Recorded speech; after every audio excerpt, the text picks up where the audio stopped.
धन्यवाद भाई संजीव शर्मा जी, जो हमारे इस संगठनात्मक जिला देहरा के अध्यक्ष हैं। और जैसे परिचय में बताया गया है, हमारे पार्टी के वरिष्ठ नेता कार्यकर्ता, युवा मोर्चा के आप प्रदेश के अध्यक्ष रहे हैं और दूसरी बार आप सुंदरनगर से जनप्रतिनिधि या विधायक के रूप में आप वहाँ का प्रतिनिधित्व कर रहे हैं। मेरे सभी पत्रकार मित्रों, प्रिंट मीडिया, इलेक्ट्रॉनिक्स मीडिया से जुड़े हुए साथियों, आज आपको या आपके सन्मुख में कुछ बातें यहाँ पर रखना चाहता हूँ। चुनाव का ये दौर चल रहा है और इस चुनावी दौर में राजनीतिक पार्टियां मतदाता के बीच में जा रही हैं और भारतीय जनता पार्टी की जो जनशक्ति है वो ही बल शक्ति है। उस जनशक्ति और बल शक्ति के बलबूते पर हम जनादेश लेने के लिए ईश्वर रूपी जनता जनार्दन नारायण के घर दरवाजे पर दस्तक दे रहे हैं। परंतु हमारा प्रत्याशी भी यहाँ से भारतीय जनता पार्टी का श्री होशियार सिंह जी घोषित हो गए।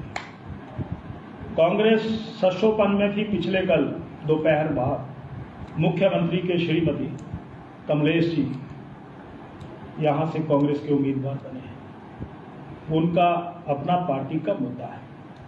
परंतु मैं एक बात आपके ध्यान में रखना चाहता हूं। लोकतंत्र में जनमत, विश्वास और राजनीतिक पार्टियों का मान, ये सबसे बड़ी जिम्मेवारी सरकार की रहती है।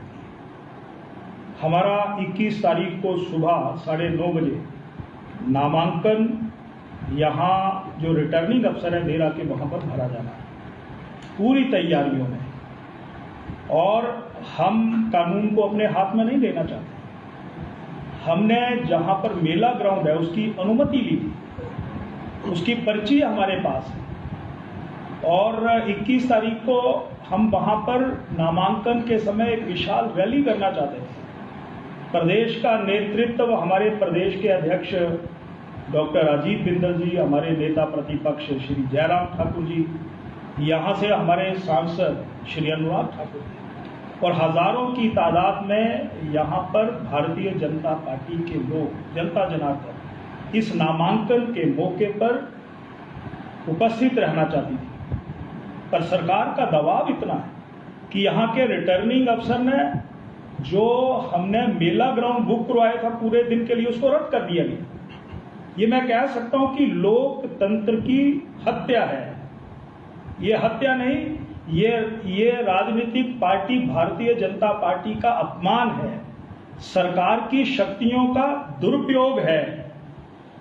हमने इस सारे प्रकरण की शिकायत इलेक्शन कमीशन ऑफ इंडिया को भेज दी और जो हिमाचल प्रदेश के चीफ इलेक्टोरल ऑफिसर है मुनीश गर्ग, उनको भी प्रेषित कर दी कि ये दुर्भावना भारतीय जनता पार्टी के साथ क्यों की गई। ये कहा गया कि इस मेला ग्राउंड की जनसभा के लिए इजाजत नहीं दी जाती है। ये ग्राउंड किस लिए होते हैं और परमिशन क्यों दी गई। और हमने ये भी इलेक्शन कमीशन ऑफ इंडिया और सीईओ हिमाचल प्रदेश से आग्रह किया है कि इसको तुरंत, जो यहाँ की एसडीएम है, रिटर्निंग अफसर है, उसको तुरंत यहाँ से हटाया जाए और ये शक्तियां बाहर से किसी और अधिकारी को प्रेषित दी जाए, क्योंकि हमें डर है कि सरकार के दबाव में, मुख्यमंत्री के दबाव में, जो अपने पत्नी के धर्म को निभाने के लिए प्रयास कर रहे हैं, उसमें वो कोई भी बड़े से बड़ी अनैतिक काम दबाव में, सरकार के दबाव में कर सकते हैं। इसलिए तुरंत इलेक्शन कमीशन इस पद से उनको हटाए। ये हमने जो निर्वाचन संबंधित उच्च अधिकारी हैं उनके सामने निवेदन किया है। दूसरा मैं कहना चाहता हूं, वो हमारी आवाज को दबा नहीं सकते। जनता कांग्रेस के खिलाफ है और उन्हीं के नेता उन्हीं को चेतावनी दे रहे हैं और ये कह रहे हैं कि अगर मेरे साथ कुछ हुआ, अगर मैंने मैं इस जिंदगी के अंतिम सांस लेते लेते अगर चला गया तो उसका जिम्मेवार कोई नहीं, उसका जिम्मेवार हिमाचल प्रदेश के मुख्यमंत्री श्री सुखविंदर सिंह सुक्खू होंगे। एक कांग्रेस का रहा प्रत्याशी, कांग्रेस का वर्षों से जुड़ा हुआ परिवार, उसको अपने सरकारी आवास में 2 दिनों तक नजरबंद रखने के बाद यह कहा गया कि तुम चुनाव नहीं लड़ोगे, हम तुम्हें एक बड़े उच्च पद से नवाज देंगे, आपको हम कैबिनेट रैंक का कोई बड़ा ओहदा देंगे। उसने कहा नहीं, सिद्धांतों के साथ समझौता नहीं। और मैं समझौता क्यों करूं? भगवान ने मुझे सब कुछ दिया है, और भगवान ने सब कुछ दिया है तो आज जो हमारे पास जानकारियां पहुंची हैं कि जब वो भाषण दे रहे थे, जब वो बातचीत कर रहे थे, अपना पक्ष रख रहे थे कि मेरी आवाज, मेरे गले को घोंटा गया है, मेरी आवाज को दबाया गया है, एक परिवार में से अपने परिवार की परवरिश के लिए अपनी बीवी को आगे कर दिया, वो वहां पर बेहोश हो गए, वो अस्पताल में है। वो मैं ये कह सकता हूं कि जो जिस तरीके का स्ट्रोक उनको हुआ है, जिंदगी और मौत के बीच में अंतर कितना होता है, पर भगवान उनको स्वस्थ रखे, उनकी दीर्घायु हो। परंतु अपने राजनीतिक स्वार्थों के लिए मुख्यमंत्री जी इस प्रकार का दबाव बनाना, अपमानित करना, घर के अंदर, कमरे के अंदर नजरबंद रखना और बड़े पद के लिए बड़ी जिम्मेवारियों का आश्वासन देना, ये लोकतंत्र का सिद्धांत बिल्कुल नहीं है। तुम्हारी सरकार पिछले 15 वर्षों में लोगों की भावनाओं के अनुरूप उतर नहीं सकी है।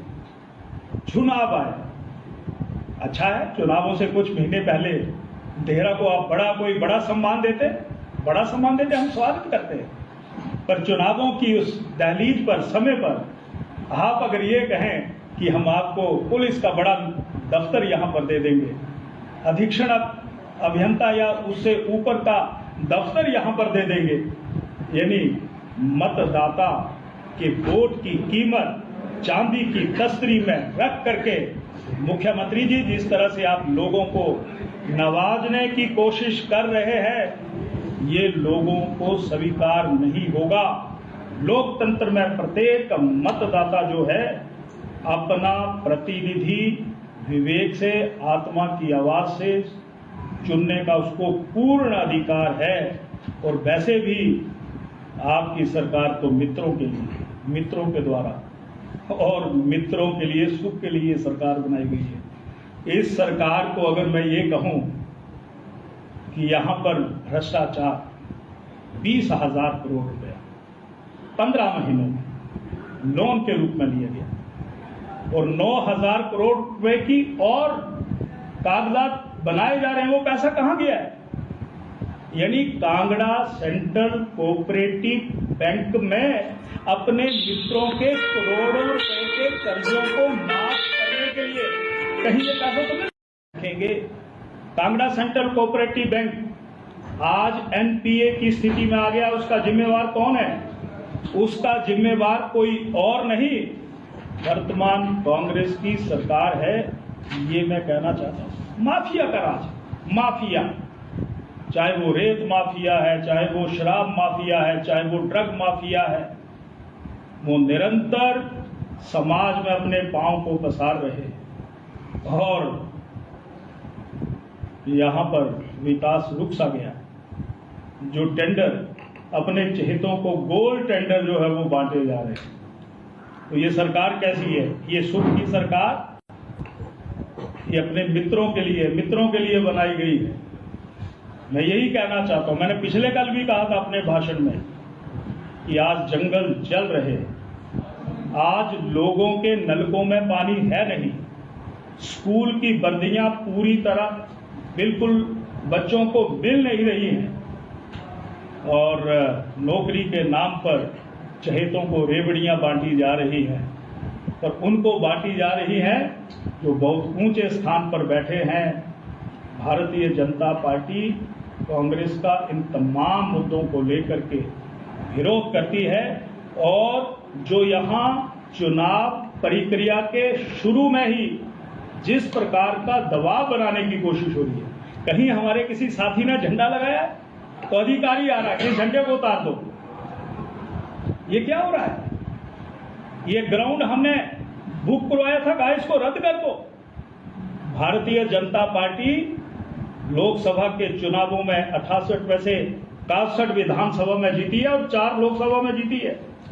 16% वोट बढ़े हैं 15 महीनों में। हमारी आवाज को क्या दबाया जा सकता है? यानी जो छोटा मोटा काम करने वाला हमारा व्यापारी है, वहां पर अधिकारियों को भेजा जा रहा है, उनको अगर दबाव बनाया जा रहा है।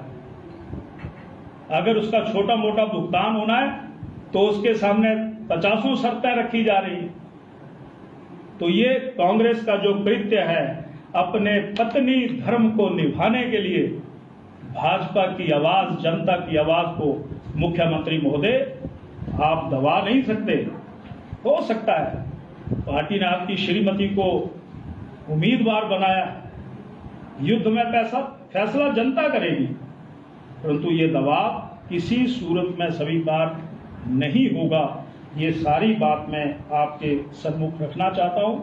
2 मुद्दों को लेकर के, एक तो हमारा जो ग्राउंड की परमिशन रद्द की गई है, और दूसरा एक व्यक्ति, जनता का प्रतिनिधि, पार्टी उसकी कुछ भी हो, पर अगर दबाव की भावना से उसको अपनी तरफ रुख मोड़ने की कोशिश, और वो व्यक्ति आज अस्पताल में एडमिट है और उसको प्रलोभन कैबिनेट रैंक के मिनिस्टर का अपनी पत्नी धर्म को निभाने के लिए मुख्यमंत्री जी आप निभा रहे हैं, ये लोगों को स्वीकार नहीं हो रहा है। अब फैसला तो 21 तारीख को होगा। अब सरकार की शक्ति बड़ी होगी या भारतीय जनता पार्टी की जनशक्ति बड़ी होगी, ये फैसला आने वाले दिनों में पूर्ण होगा, यही मैं कहना चाहता हूँ। धन्यवाद। सर, सीएम सुक्खू ने कहा है कि भविष्य में केवल उनके परिवार से एक ही व्यक्ति राजनीति में रहेगा। हमें उससे कोई देना नहीं, आगे वो जिसको लाना चाहते हैं वो लाए, परंतु चुनाव को चुनाव की तरह लाए, दबाव बना करके।